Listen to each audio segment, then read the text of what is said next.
أيها الذين آمنوا اتقوا الله وكونوا مع الصادقين صدق الله العظيم وصدق رسوله النبي الكريم۔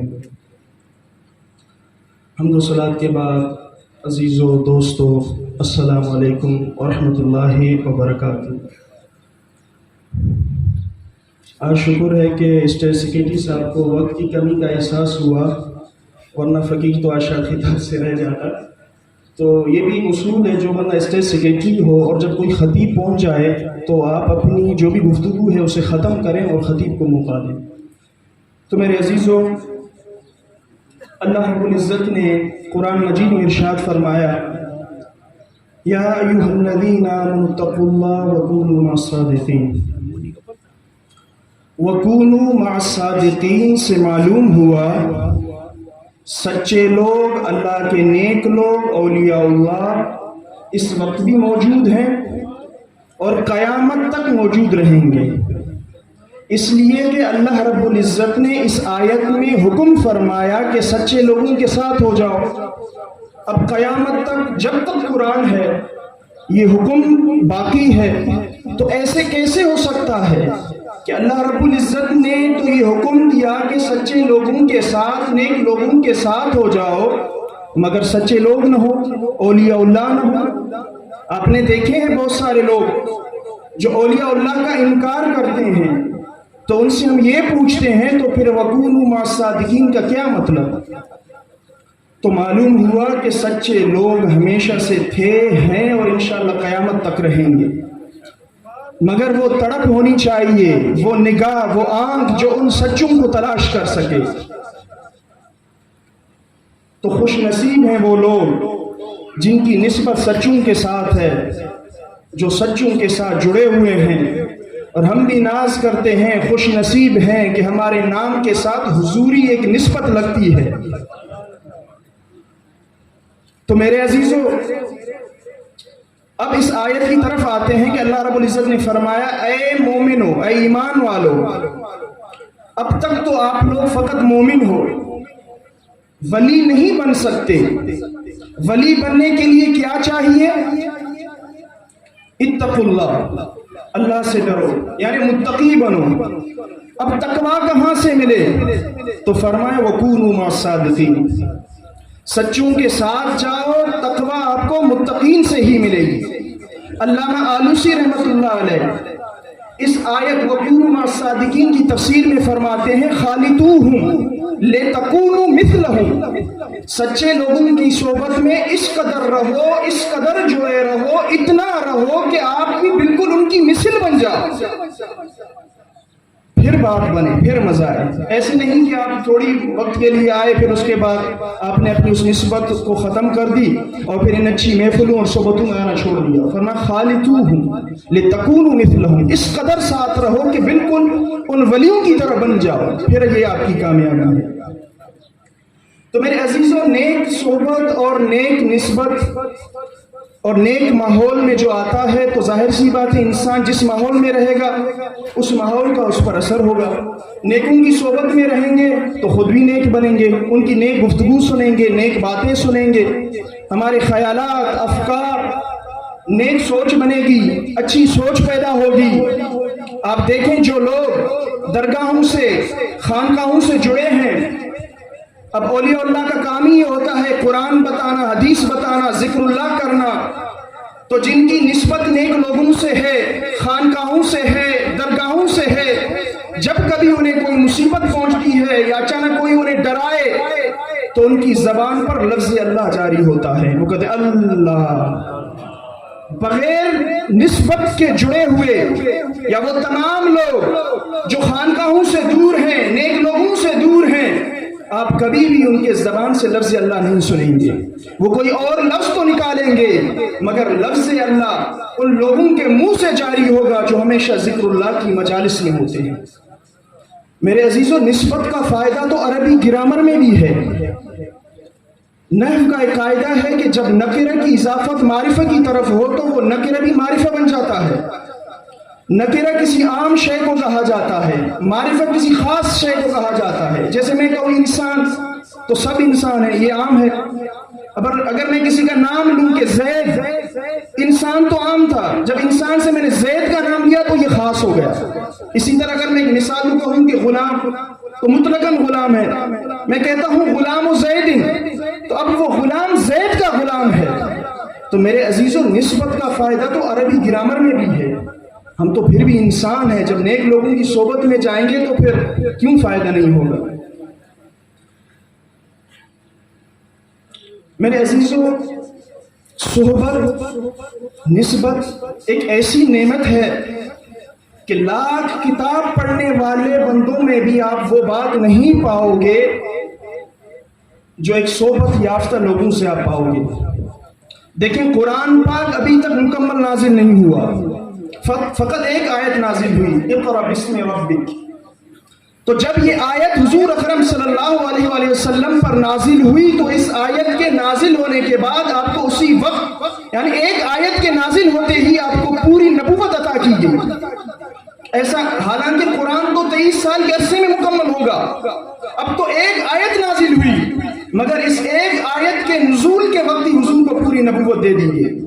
ایسا نہیں ہوا کہ اب نبوت اب تک مکمل نہیں ہوئی، جب تک پورا قرآن مکمل ہوگا پھر نبوت مکمل ہوگی، نہیں، ایسا نہیں ہے۔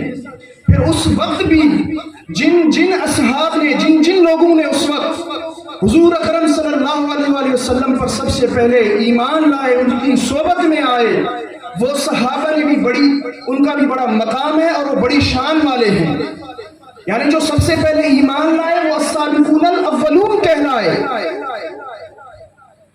تو معلوم ہوا صحابیت اور نبوت یہ تکمیل قرآن کتابیں نہیں ہیں۔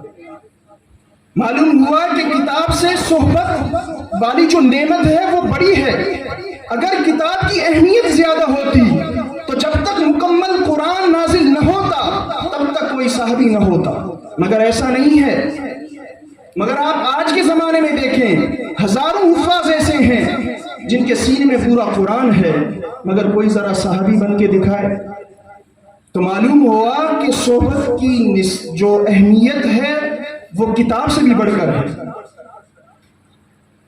اسی طرح شیخ عبد القادر جیلانی رحمۃ اللہ علیہ نے بھی فرمایا کہ اے عالمو، مدرسہ سے فراغت کے بعد اہل اللہ کی صحبت میں کم از کم 6 مہینے تک رہو۔ کیوں؟ تاکہ نفسانیت ختم ہو اور للہیت پیدا ہو۔ کسی محدث نے فرمایا، اگر ملی نہ غلامی کسی خدا کے ولی کی، اگر ملی نہ غلامی کسی خدا کے ولی کی تو علم درس نظامی کو علم ہی نہیں کہتے۔ صحبت اہل دل جس نے پائی نہ ہو، اس کا غم غم نہیں، اس کا دل دل نہیں۔ میرے عزیزوں، اسی طرح اللہ رب العزت نے قرآن مجید میں فرمایا، فادخلی فی عبادی، فادخلی بے عبادی نہیں فرمایا، یعنی نیک لوگوں کے پاس جاؤ، یوں نہیں فرمایا، فرمایا فادخلی فی عبادی، نیک لوگوں کے اندر داخل ہو جاؤ، یعنی جب ان کے پاس جاؤ تو اپنا جسم، اپنی جان، اپنا دل سب کچھ انہیں دے دو، سر سے پیر تک ان کا ہو جاؤ، کیونکہ ظرف اپنے اندر پورے مظروف کو سما لیتا ہے۔ یعنی جب اولیاء اللہ کے پاس جاؤ تو دل بھی دو، جان بھی دو، جسم بھی دو، روح بھی دو، تاکہ آپ کے قلب، جسم، روح سب ان کو دے دو، تاکہ ان سب کا جو مظروف ہے وہ ان کے ظرف میں سما جائے، پھر مزہ ہے۔ ایسا نہیں کہ آپ اولیاء اللہ کے پاس تو گئے، فقط انہیں جسم دیا مگر دل کہیں اور ہے۔ تو اللہ نے بھی اسی لیے فرمایا اس پیارے انداز پر قربان کہ فادخلی فی عبادی، اس کے بعد وادخلی جنتی، یعنی پہلے آپ سب کچھ انہیں دے دو، یعنی آپ جسم تو لائے مگر آپ دل حوروں کو دے بیٹھے، فرمایا جنت ملے گی ہی نہیں۔ جنت ایک اللہ کی نعمت ہے، خاص نعمت ہے، وہیں پر راحت ہی راحت ہے، حوریں بھی وہی ہیں، لیکن اللہ نے فرمایا فادخلی فی عبادی، پہلے دل، جسم، روح سب کچھ اولیاء اللہ کو دو، اس کے بعد وادخلی جنتی، اب جنت میں آؤ، اب آپ کو خاص نعمت بھی مل گئی، راحت بھی مل گئی، وہیں پر کوئی غم نہیں ہے، کوئی درد نہیں ہے۔